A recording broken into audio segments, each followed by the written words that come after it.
Hey everybody, welcome to another episode of Analysis of a Crime with CD. Hope everybody's doing well.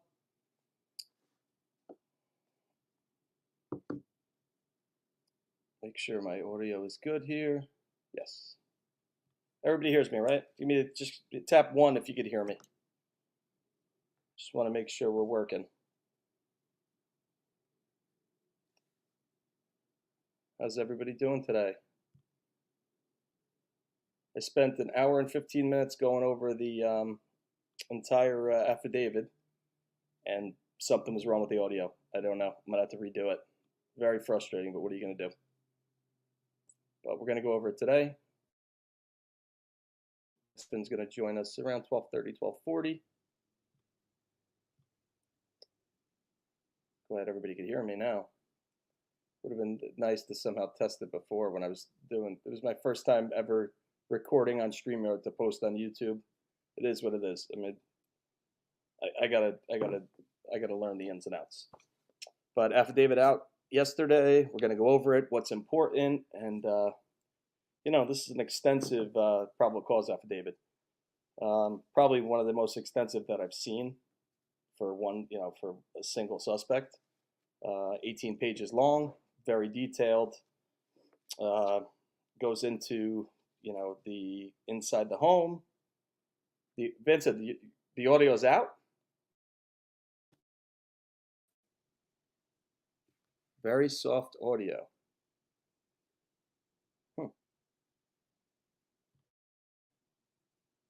Still? Is it still? I went out to noise cancellation, so it should be better. Did you hear me? Good, perfect. So I could go back to. I like the transparency mode where I don't feel like I'm screaming. All right, good. Now it's fine. All right, perfect. So this is very detailed, 18 pages long. You have, I've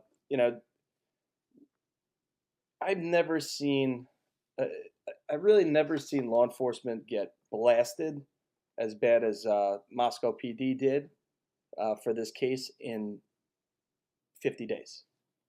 From start of the investigation to making it to the 50-day mark with an arrest. This was brutal.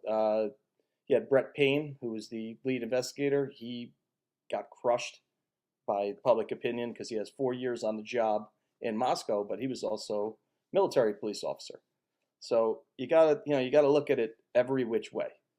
Small department, think of Carroll County Sheriff's with Delphi, 13 officers, 13 officers including the sheriff for a huge area. Let's say hi to everybody. Let's see who's here. D is in the house. Miss Dog Lover.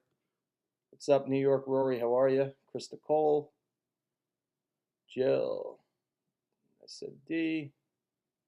Vincent was telling me his audio was out, but we're back. Tony, I hope you can hear me now. I mean, I can raise my voice louder. I think I can get loud enough, but just let me know. Sam can hear. Vanessa's here. JD. Chicago Glenn. Jennifer Sheldon, how are you? I like that face mask scarf. I used to wear that on my Harley when it was cold. Freak people out. Freak people out when you're riding up on. They look in their their rear view and they see a skull coming at them, especially when it glows in the dark. Crime Sleuthin, how are you? Crime Sleuthin has a channel. Check her out. Tartan Blood. You could post Crime Sleuthin if you get a chance. Just post her channel. Tracy Wheeler. The Rockaways is here. Hard to see a way out of this for BCK. Yeah, I don't really like the 3 initials because he's such a piece of shit. Allegedly, we'll go with allegedly. But things I picked up that people who don't read PCAs often or know anything about them. Bryan's father's DNA was not found on the sheath. It was Bryan's DNA. They PA State Police removed his garbage. This is used all the time. FBI does it. I've worked on cases where we've taken garbage for analysis. And PA, what they do is whatever town it is, they take the truck, their subpoena from the court. They use the truck of the town, county, whatever it is, whatever the sanitation department is, and you go collect the garbage. And you'll have, a couple uniformed cars in the area in case something happens where the guy who lives in the house is like, that's not my garbage. Who are these people? Just in case an altercation. Usually there isn't any. They come a little bit earlier than normal, just to throw the time off. They took the garbage. That's how they got the 99.9998% that it was the father of the suspect. That's the DNA. DNA on the sheath was from Bryan, on the snap of the sheath, not from the father. So we'll clarify that quickly, because that's going around in those wacky Facebook groups. Yeah, why not? Wear it whenever you can. Mrs. Thang, how are you? Hey, Jack. I think they did amazing. Being close to a missing case, knew they were doing things we didn't know. Oh, of course. And Chief Fry at one of his interviews, he got choked up about it, and I think he said something like, we have 90, like between the top 3 guys that had like 90 years of law enforcement, under their belt. They're not going to give you everything. Look at the car. They put it out on November 25th, 11th of 2013. Then the FBI guy who analyzed the video said it was an 11 through 2016.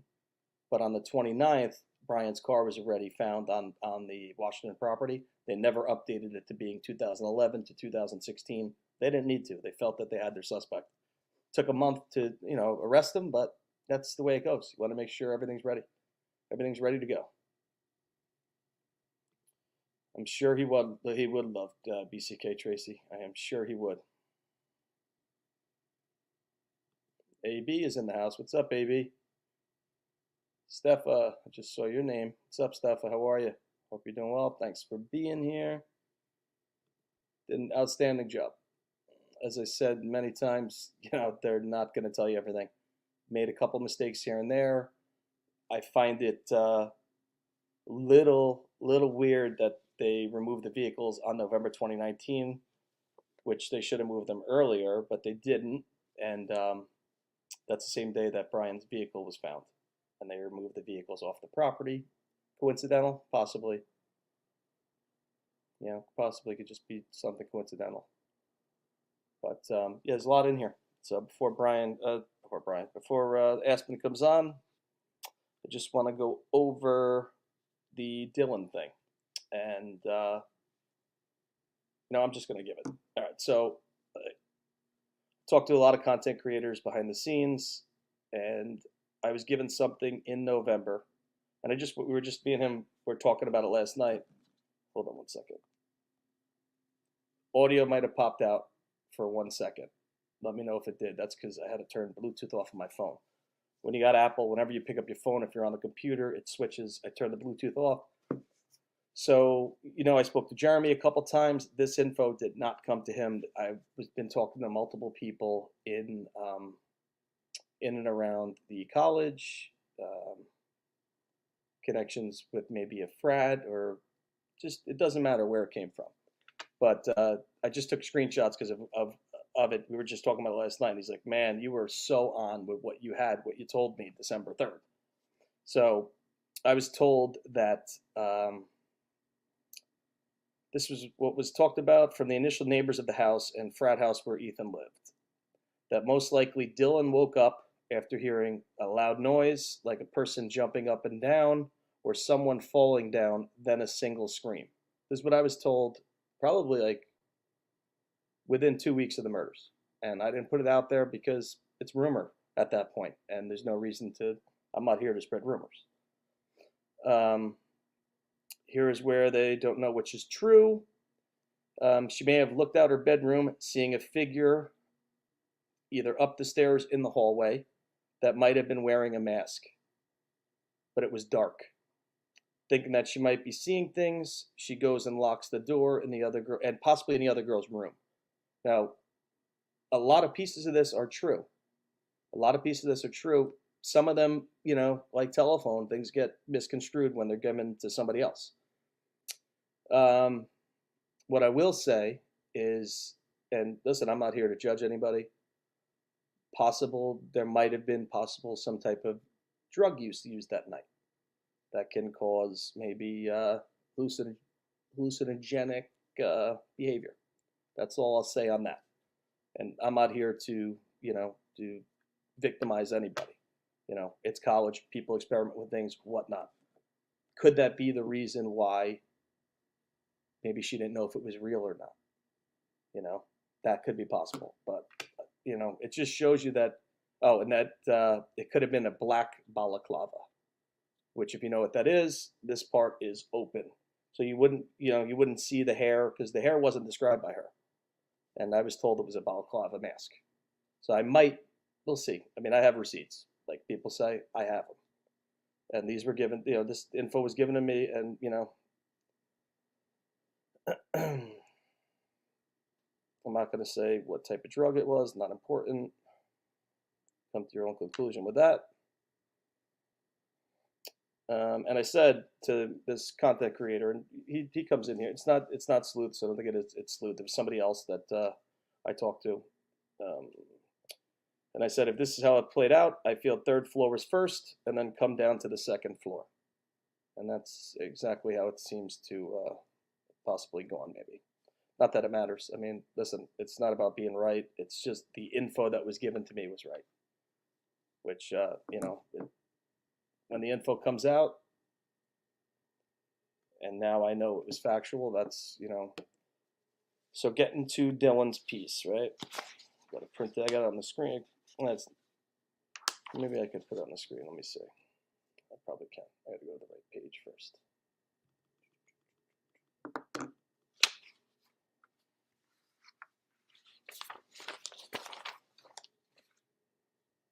Page 4.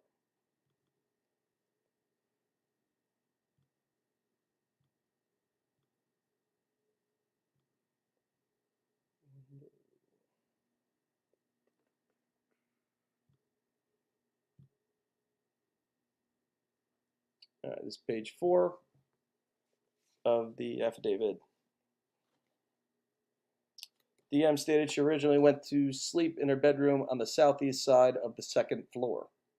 She stated she was awoken at approximately 4 a.m. by what she stated sounded like Goncalves playing with her dog in one of the upstairs bedrooms. Could have been a bounce, you know, jumping up and down, whatnot, which the bedroom is located on the third floor. Short time later, she heard who she thought was Goncalves say something to the effects of, "There's someone here." Just think about how horrifying that is. There's someone here, right? I mean, that's pretty creepy stuff, right?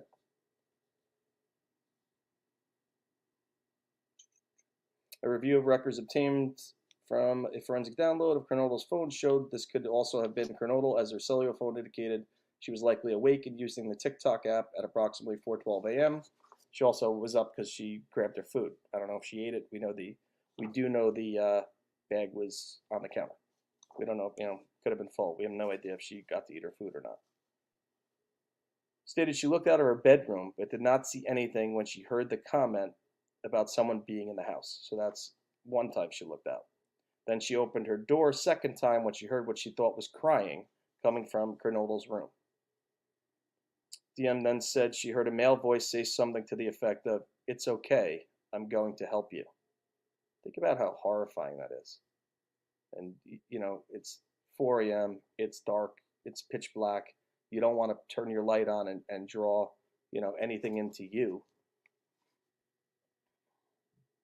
At approximately 4:17 a.m., security camera located at 1112 King Road. Residents immediately to the northwest of 1122 King Road picked up distorted audio, which sounded like voices or a whimper, followed by a loud thud. To me, the loud thud was Zaina, you know, hitting the floor, because we know she was found on the floor now.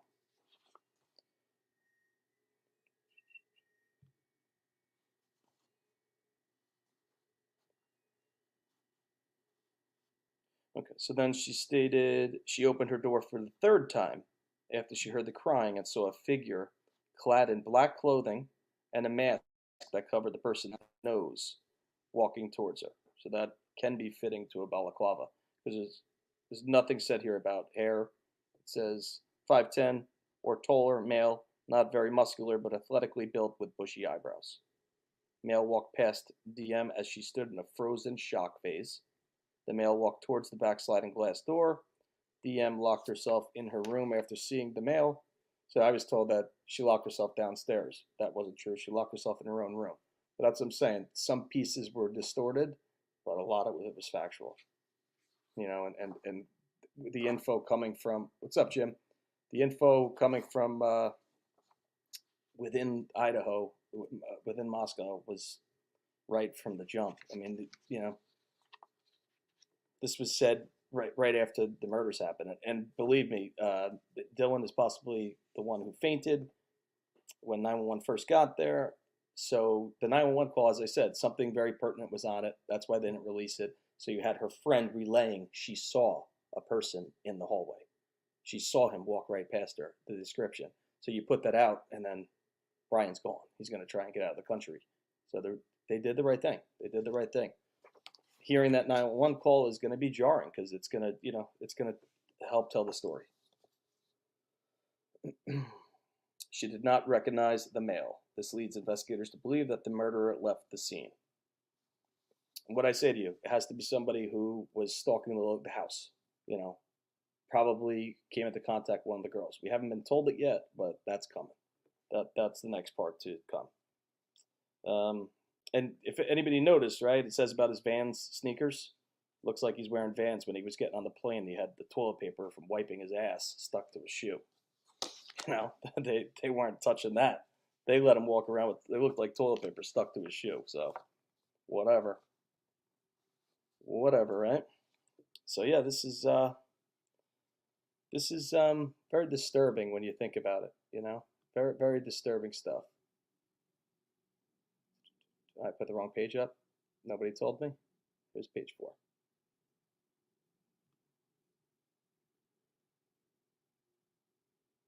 And here's the Vans type shoe. Nobody's talking about that either. So let's get back. Let's also get to his vehicle, right? So Pennsylvania, one state, one plate state. So you only have a license plate on your rear of your vehicle. Connecticut's the same thing. New York is a dual state plate. But Connecticut and Pennsylvania, you only need one plate on the rear of the vehicle. As it's in here on the cameras, only one plate was visibly seen, right, on the rear of the vehicle. So November 13th of the murders, November 18th, 5 days later, he goes and registers the vehicle in Washington. They don't give you, you don't get your registration right away. He didn't get his plates till, I believe, December 5th. But when they found his car on December 2019, the Washington State University Police, right, when they find his vehicle on the campus, they run the VIN on top of his PA plate, and it comes back with also registered in Washington and the plate number. They might have, so this is just all around great job, great communication between Washington State University Police to Moscow Police. Just the whole way around. Oh, and let's also correct that the FBI did not direct either of the Indiana County Police, County Sheriff's Office, or Indiana State Police to stop his vehicle. That is just nonsense rumor. FBI put out a statement through the media yesterday. Think about it, right? I mean, it was put out that they wanted to stop him and see his hands. Did you see how long you saw his hands for? If they really wanted to film his hands, the officer would have went to the driver's side. Yes, a little more risky on the highway, but he would have narrowed, he would have angled his car to protect his body, and get closer up to him. So it's just, it's just the way it goes. It's just, you got the sleaze news out there. It's the way it is. Let's see what everybody's saying. Could the someone's here be an alert to the food delivery? Like, hey, possibly. Could be. Dog was found in Kaylee's room. Dog was barking at 4:17 a.m. I mean, as I told you, a dog is going to, it doesn't matter if the dog is a shy dog. It's nighttime. It's sleep time. Dogs know. The dog was barking. I mean, it's crazy that, and we don't know the whole story of why Dylan didn't, we know pieces. I was told pieces from early on, but it's not for me to judge. But it's tough. It's a tough one. I feel very bad for both of those girls. Their lives are never going to be the same.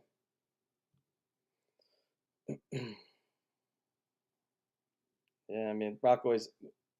I'm with you. I just don't want our chat to turn into attacking her because this poor girl is traumatized forever. Four of her friends are just gone. This is terrible stuff.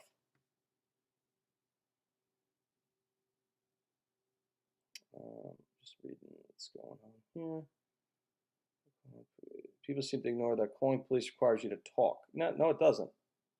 No, you call 911, and now, especially now, you're in your phone, in your iPhone. You have in your emergency contact when you dial on 911, they have your address. You could just say help. That's it. That's it, and they should have your address in there. You got anybody who has somebody they think is somebody's in their house, please attempt to call 911. Get help. You have kids in your house, make sure you're do what you got to do to protect your family. Oh no, I totally get it.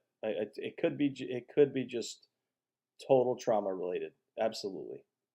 But it was this was from early on from people close that said that. So I mean, it is what it is. I'm not here to judge her. It's not my place. Yep. Yep, absolutely. And the DoorDash driver pulling up could be the reason that Bryan, I mean, I talked about it in the video, just spent an hour and 15 minutes making, how he was so amped up to get in the house. He couldn't even park his car right. He had to he tried to park because they had it on the camera. This car tries to park, it didn't work. So he goes up, makes a 3-point turn, and he basically just dumps his car. I think in the parking. I think something was up there. That's why they were using luminol to check up by the third building up there by Jeremy's apartment. And remember, it's pitch black back there. Now it's not. Now it's lit up. The apartment building put up lights, but it was pitch black. I know a bunch of YouTubers went there, but remember, Jeremy said it within a week the lights were up. So they're like, oh, it's lit over here. No, it wasn't the night of the murders. It was dark. It was very dark. Hey, Tattoo. I hope you're doing well. Hope you are doing well. Rockwell is Vanessa, the defense attorney, is gonna, it's so aggravating that the video didn't record audio. I went over all of it. They're gonna pick her apart. They're gonna pick her apart. How intoxicated were you? Were you using any psychedelic drug? Because that's the rumor that's out there. They're gonna run with it. Why didn't you call for help? If you feel you saw him, why didn't you call for help? Those are normal jail shoes, at least PA. I mean, they could be. They just look like Vans. I mean, usually we'll just take your laces. We'll just take your laces if you're going to the county jail. We're not going to issue you shoes, but it could be. Oh, I mean, I feel horrible for both of them. They're never going to be the same. To be able to function, sleeping is going to be hard for them. It's terrible. It is. It's terrible stuff.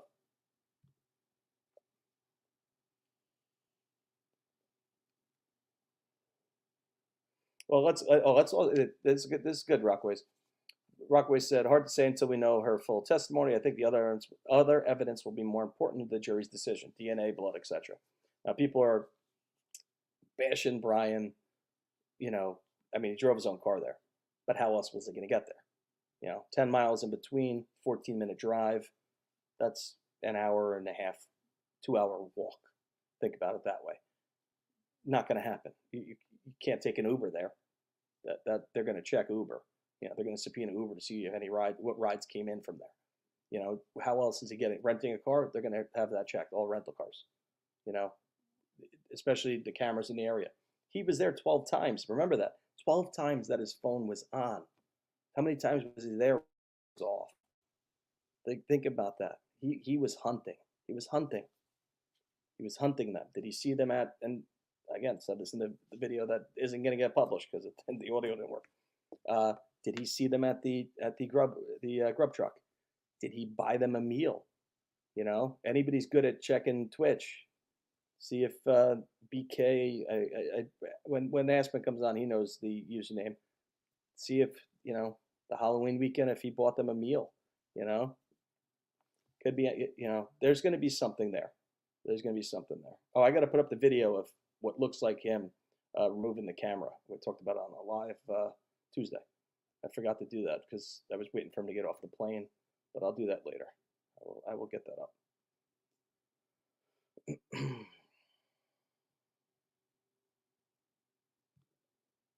Oh, Krista, they destroyed the innocent. Jax, Jake, everybody got destroyed. Jeremy, the other neighbor, he looks suspect. Anybody that could be attached to this, that Facebook group it's disturbing. I mean, the mods that run it could even be in here. It is what it is. I get it. There's 185,000 members now. It's hard to control what's being published in there, but it's not good for anything. Cold Truth is in the house. Let's do it, Mel.